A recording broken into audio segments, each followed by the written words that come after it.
Nagini et les vampires. Avec la femme serpent, on aborde une dernière forme d'hybride dont le thème est développé dans la saga, la Maledictus.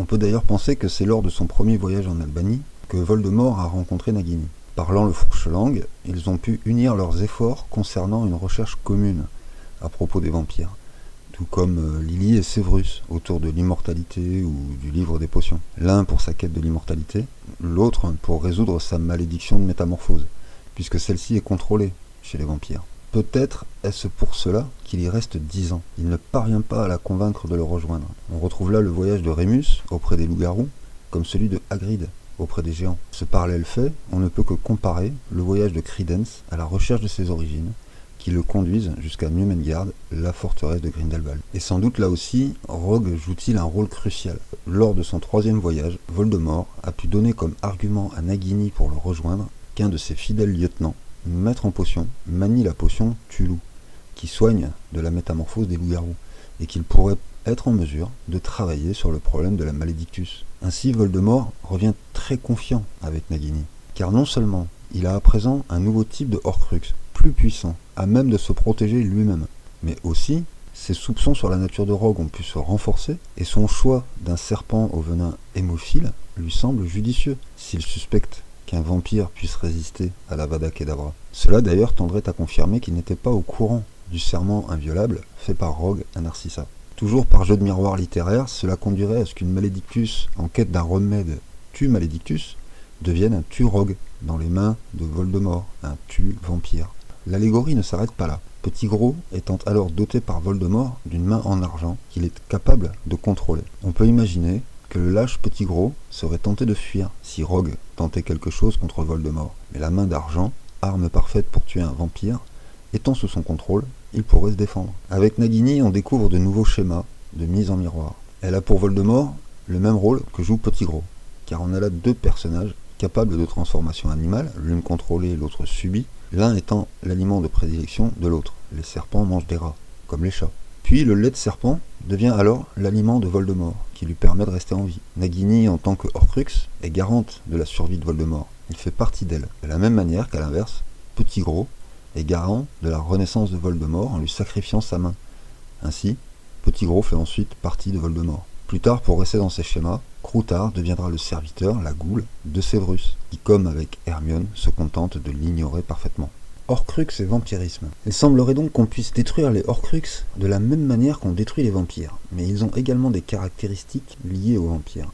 La première et non la moindre étant le principe d'immortalité, d'éternité. Le premier lien signifiant vient du créateur même des Horcrux, Herpo l'infâme, qui vécut dans l'Antiquité et qui a également créé le premier basilic. L'origine mythologique des vampires, comme des loups-garous, vient très largement de la mythologie grecque, avec les harpies d'une part et le roi Lycos d'autre part. On se demande alors si la recherche de Herpo ne tournait pas autour des vampires, dont il cherchait peut-être à se protéger, si on pense au regard du basilic capable de pétrifier, ainsi qu'à acquérir une certaine forme d'immortalité via les Horcrux. Le lien est ainsi fait par Rowling, en faisant de Nagini un Horcrux puissant, indépendant. Et donc les moyens de détruire les Horcrux sont similaires et dans ce fil d'idées impliquant le venin du basilic et de l'argent. En les perçant en leur centre, leur cœur, avec l'arme appropriée, l'épée de Gryffondor, une épée en argent pur, à la poignée sertie de au hasard rubis, le premier Horcrux, le journal, détruit avec le crochet du basilic, ce qui indique par analogie, puis par inversion, que le basilic et sa pétrification sont un danger pour les vampires. Également, on a l'emprise mentale du journal sur Ginny, qui vient nous parler de ce pouvoir de légilimens propre aux vampires, et nous en dira long sur la probable nature de la relation entre Severus et Lily. Le deuxième Horcrux, la bague, transpercée par Dumbledore à l'aide de l'épée, imprégnée du venin de basilic, bague dont le cœur est en fait la pierre noire, permettant la résurrection des morts, secret caché que Voldemort ignore lorsqu'il acquiert la bague. On retrouve donc encore cette ironie du personnage mis en présence d'un élément crucial pour lui, alors qu'il l'ignore complètement. Le troisième Horcrux, le médaillon en or, protégé par une potion d'affliction, faisant éprouver des sentiments extrêmement douloureux à celui qui la boit, notamment le regret. Ces sentiments puissants, dont ils sont le sang vital des vampires. Et parmi les gardiens du Horcrux également, là pour rappeler les ghouls et les formes différentes de non-vie, on trouve les Inferi, qu'on détruit eux par le feu. Le quatrième Horcrux, la coupe en or, protégée par un sort de croissance exponentielle de l'or, mais également d'un sortilège de feu, brûlant les intrus, détruite à l'aide du crochet de basilic. A savoir que selon les récits, un pieu dans le cœur ne détruit pas directement le vampire, il l'immobilise. Le feu est donc un autre moyen, utilisé cette fois pour détruire définitivement, au même titre que la décapitation. Et c'est pourquoi on a les deux références avec un seul Horcrux. Toujours dans ces idées de parallèle, la prolifération de l'or, qu'on retrouve dans un des titres de l'œuvre de Stoker, pointe vers le vampirisme envisagé comme une épidémie, mais aussi le tome de la coupe de feu est celui où tout bascule. C'est le retour en force de Voldemort et la fin de l'innocence pour Harry. Le 5e Horcrux, le diadème, est composé d'une opale en son cœur, comme le collier maudit qui a ensorcelé Katy Bell, qui est fait d'opale, et que Harry transperce avec un crochet de basilic avant que Ron ne le jette au feu. Ce diadème fait donc un parallèle avec le sang royal des vampires, car il parle de descendance entre une mère et une fille. Le diadème étant traditionnellement ce qui tient lieu de couronne chez une princesse, en attendant d'être à son tour élevée au rang de reine. Puis on aborde les deux derniers Horcrux, des êtres vivants cette fois. Nagini, détruite par l'épée d'argent, décapitée. Harry, tué par l'Avada Kedavra, et revenant à la vie, ce qui fait de lui un non-mort. Comme les vampires, sont des non-vivants, capables de résister au sortilège de mort. La célébrité ne fait pas tout, dira un certain vampire accoutumé de cette capacité de résistance à l'Avada Kedavra, naturelle, à un jeune Harry, qui lui est du coup devenu célèbre pour avoir eu cette résistance. Et ça nous indique que c'est un secret des vampires bien gardé. Résister à l'Avada Kedavra est réputé impossible. On peut supposer que Rogue est dans un premier temps curieux de voir si Harry est son fils. Il teste son intelligence en permanence, alors qu'il ignore complètement Hermione, sa fille. Et puis il en vient à la conclusion que non, que la magie de Lily a dû préserver Harry des capacités vampiriques, et c'est à partir de là qu'il se met à parler de James à Harry comme étant son père. Mais on a d'autres indices reliant les Horcrux au vampirisme. 3 des Horcrux sont détruits à l'aide des crochets de basilic, créature dont on peut supposer qu'elle a été créée pour paralyser les vampires. Hélène, encore une, Bathory, la comtesse sanglante hongroise, représentée dans les Choco-grenouilles sous le nom de Sanguinella, porte donc à son blason un serpent géant enroulé sur 3 crochets de serpent. Puis, 3 autres Horcrux sont détruits à l'aide de l'épée, dont l'histoire, elle, tourne autour de la transmission, de l'héritage, du vol, de la fausseté, du mensonge. Alors une question se pose, le diadème est-il en argent? Helena le vole-t-elle uniquement pour acquérir l'intelligence des vampires dont elle est dépourvue, à l'image des craquemolles, ou pour prémunir sa mère d'un objet potentiellement dangereux pour elle? Pourquoi aller en Albanie avec? A-t-on là le même parallèle avec Nagini en quête d'une solution à son statut? Le collier et la bague, issus du conte albanais, apparaissent donc dans la saga. Mais également plus discrètement les pièces d'or maudites, car Malfoy, qui se sert de Madame Rosmerta pour parvenir à ses fins, communique avec elle grâce à des pièces ensorcelées, les mêmes pièces qui ont servi à l'armée de Dumbledore. Malfoy domine mentalement Rosmerta pour qu'elle remette le collier d'opale ensorcelé à une Gryffondor, afin qu'il parvienne à Dumbledore. On notera que, comme de Lohoff, Katy Bell, la Gryffondor ensorcelée à ce moment par Madame Rosmerta, intervient à des moments clés de l'histoire. Elle est notamment présente lors de la dispute entre Malfoy et Hermione. Malfoy ensorcelant Rosmerta, qui ensorcelle Katy, qui veut atteindre Dumbledore, est un indice des schémas présents dans la saga, construits en histoire dans des histoires, en écheveau, notamment autour de Rogue, qui vit impasse du tisseur. Ce qui nous donne là un lien direct, nous envoie vers Aragog, une tisseuse, dont la principale crainte, aux surprises, est la faculté des basiliques à pétrifier autrui. Suivez les araignées, nous est-il dit, et c'est sans doute le premier fil que Rowling a laissé pour remonter toute l'histoire. Dans le conte albanais, il est question d'un homme qui sauve un aigle d'un serpent et qui finit roi. Ici, le collier sert à un serpent, Malfoy, qui veut piquer un Gryffondor, Dumbledore. Puis, toujours en utilisant Madame Rosmerta, dominée mentalement, il utilise un autre serpent, Slughorn, toujours pour atteindre Dumbledore, et cette fois à l'aide d'un poison. Le serpent utilise un autre serpent, avec des moyens de serpent. Sa cible étant un Gryffondor. S'il utilise d'abord un Gryffondor puis un serpent, par élimination, nous reste le blaireau et l'aigle lui-même. Il serait intéressant de connaître la maison de Madame Rosmerta, mais on peut sans doute l'affilier à Poufsouffle. Tenancière d'une auberge, elle est réputée pour l'excellence de son hydromel qui fait sa fierté. Dans le schéma, nous manque l'aigle. Peut-être est-il dans cette référence à la grande intelligence liant les capacités du diadème au pouvoir vampire. Car dans le conte, le roi devient comme un aigle en acquérant leurs capacités. Et le fait est que Malfoy doit faire preuve d'une grande intelligence pour mener son plan à bien. C'est d'ailleurs ce qu'il se passe ultérieurement avec l'armoire à disparaître. Il a réussi, par la logique, par l'intelligence, à mettre au point un plan qui a marché. Avec Rosmerta, nous voilà avec un nouveau lien qui nous ramène à Lily, car Rosmerta était une déesse de la fertilité, comme la fleur de lys. On a donc une histoire de serpent qui manipule un lys. On a noté encore que c'est l'Imperium qui est utilisé par Malfoy, un sortilège qu'on associe aux capacités légilimens des vampires. Ensuite, on peut voir qu'il y a 3 tentatives de meurtre sur Dumbledore, et qu'elles sont en écho avec les 3 tentatives de meurtre du conte albanais des 3 sœurs. Tout comme Voldemort fera 3 voyages en Albanie. On trouve le collier, on trouve le poison, via les pièces ensorcelées, puis on trouve l'Avada Kedavra. Mais en fait, il s'agit d'un leurre. C'est la bague qui tue Dumbledore, et qui le pousse à mettre sa mort en scène pour abuser Voldemort. L'Avada Kedavra n'est qu'un mensonge, une manipulation, un prétexte toujours pour renforcer la confiance de Voldemort envers Rogue. Et là on revient sur Rogue. Du coup une question intéressante surgit encore, à propos de la mort de Dumbledore. Rogue connaissait-il la nature de la baguette de sureau du directeur de Poudlard? C'est fort probable, puisqu'elle a appartenu à Grindelwald, et que Nagini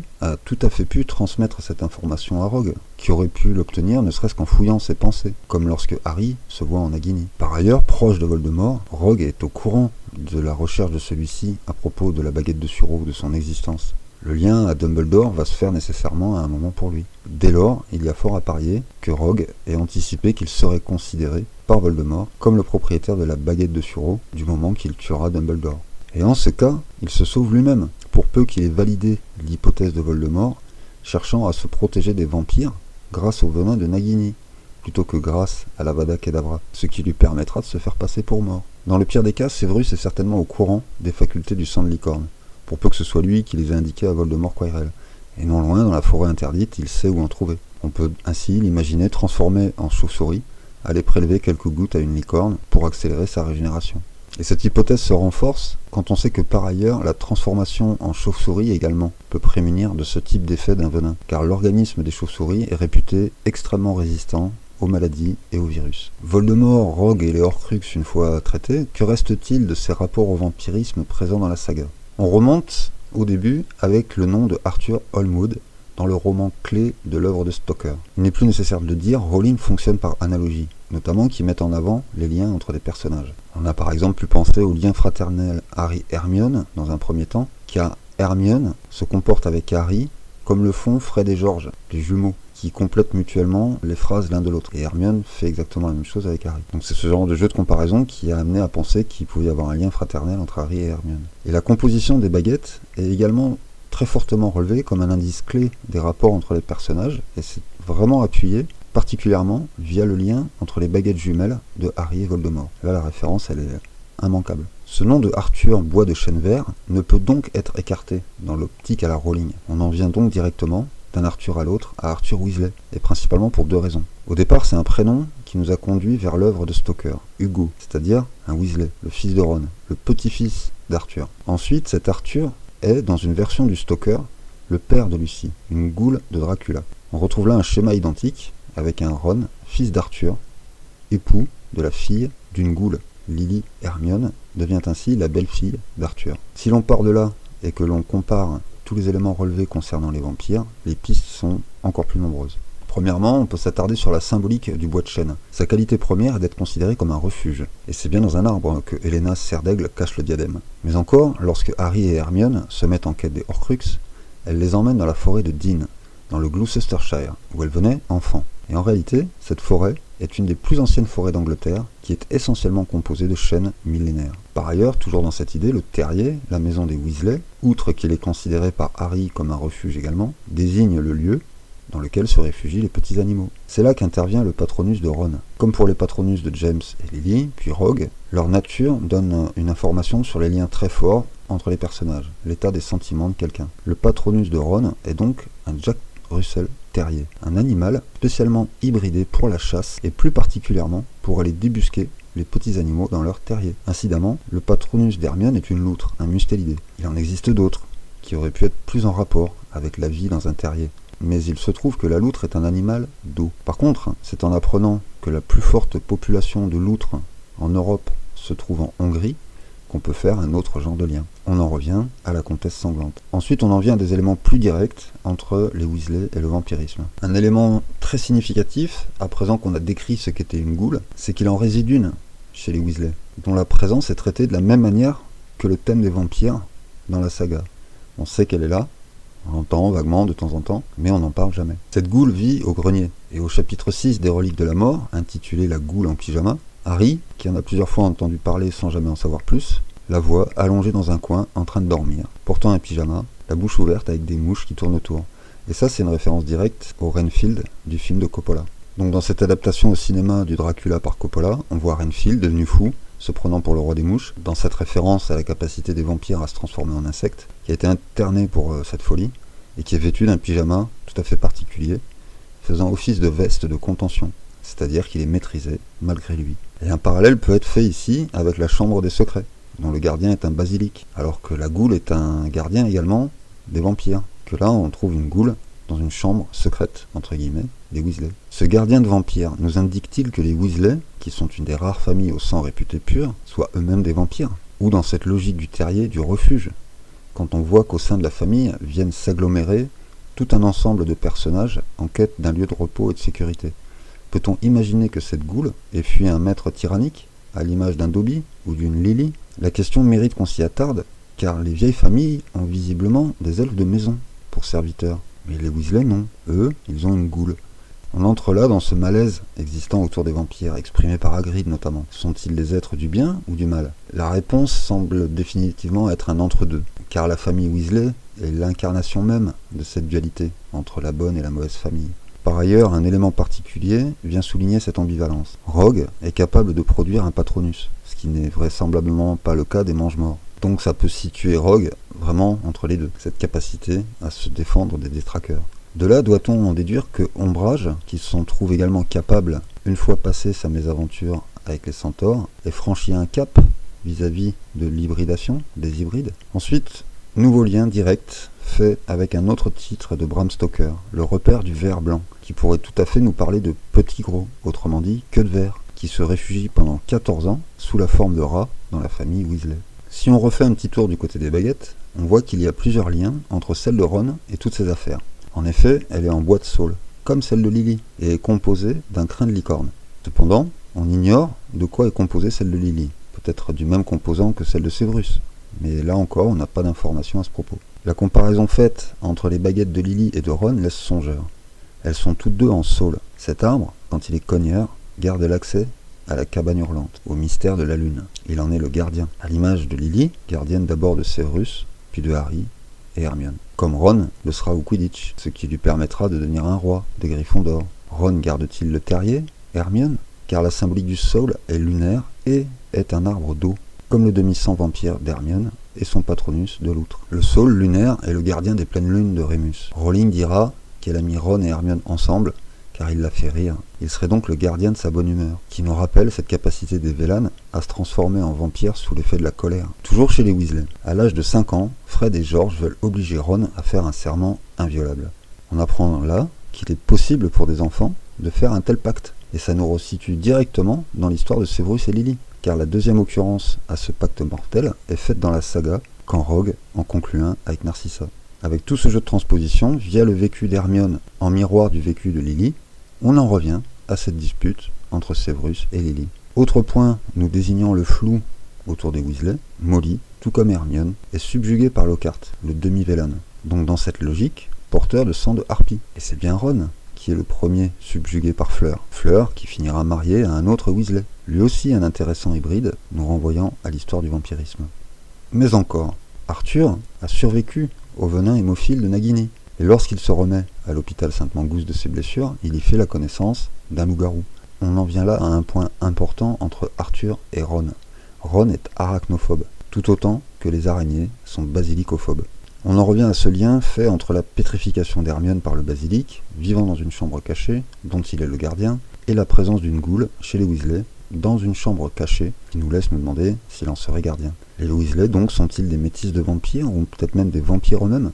Toujours dans les histoires de baguettes, Ron en a eu deux. La première, héritée de son frère aîné, Charlie, est également faite de crin de licorne, mais en bois de frêne. Et ce bois est réputé fragile, et il est très menacé par une grande quantité de parasites, particulièrement des insectes, donc ces créatures dont on dit que les vampires sont capables de prendre l'apparence. Une autre allusion se trouve dans la qualité du frêne, qui est de préférence utilisé par les archers, car apte à compenser les vibrations, c'est-à-dire les répercussions de quelque chose. Et comme autre archer dans la saga, dans nos éléments, Nous trouvons d'une part ce chasseur devenu roi en Albanie, et les centaures, des hybrides à nouveau, qui ont peut-être compensé quelque chose en ombrage. Avec la licorne, on retrouve cet être au sang pur, qui régénère l'aigle à deux têtes Quaerelle Voldemort.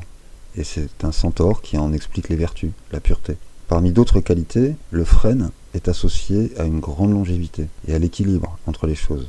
Il est notamment employé pour une tisane curative nommée la boisson du centenaire. Et dans la mythologie nordique, il est l'arbre Yggdrasil, l'arbre monde sur lequel s'agencent les 9 mondes, tout comme il y a 9 Weasley. Le frêne est également réputé excellent pour créer des armes magiques, notamment la lance de Odin. Et de la lance, on passe au pieu, capable d'abattre un vampire quand il est planté dans le cœur. Si on compare les deux baguettes de Ron, on a encore un élément intéressant. Le frêne de sa première baguette est associé à la masculinité, alors que sa deuxième baguette, faite en saule, qui lui est un arbre lunaire féminin, dont la symbolique est la purification, quand on lève la malédiction, mais surtout renaissance et résurrection, comme le lys ou encore la vigne, dont est faite la baguette d'Hermione, et surtout comme le crin de licorne qu'elle contient. Comme en réponse, Ron, ayant hérité de la baguette de frêne de son aîné Charlie, dont le métier consiste à étudier les dragons, la baguette d'Hermione, épouse de Ron, est composée d'un ventricule de dragon. Concernant la licorne, on la trouve encore ailleurs, gravée sur la poignée de l'épée en argent, sertie de rubis, de Gryffondor. Et c'est bien Ron qui, à l'aide de cette épée, parvient à détruire un des Horcruxes, celui qui lui a fait le plus de mal.